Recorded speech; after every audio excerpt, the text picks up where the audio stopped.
Bonjour à tous. Les députés rattrapés par l'horloge constitutionnelle.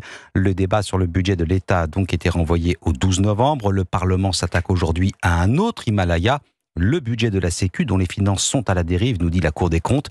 Déficit multiplié par 2 en 2 ans, intenable. Le texte qui a été rejeté en commission arrive dans sa version originale et pour le gouvernement, l'objectif reste le même, faire des économies, éviter la censure. Alexandre Chauveau. Sébastien Lecornu prévoyait de ramener le déficit de la sécurité sociale de 29 à 17 milliards d'euros l'an prochain.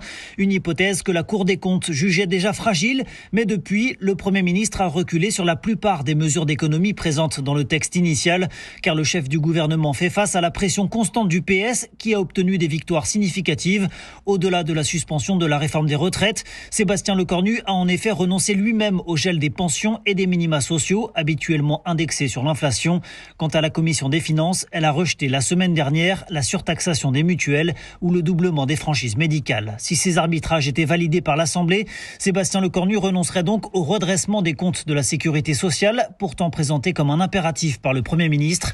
Mais face à l'enlisement des débats au Parlement, une autre hypothèse prend de l'ampleur, celle d'un budget adopté par ordonnance. Cela permettrait aux locataires de Matignon de prendre acte de l'impasse de la discussion au Parlement et de faire voter la version initiale du texte. Alexandre Chauveau du service politique d'Europe 1 et les débats sur ce projet de loi de financement de la sécurité sociale doivent en théorie occuper toute cette semaine, week-end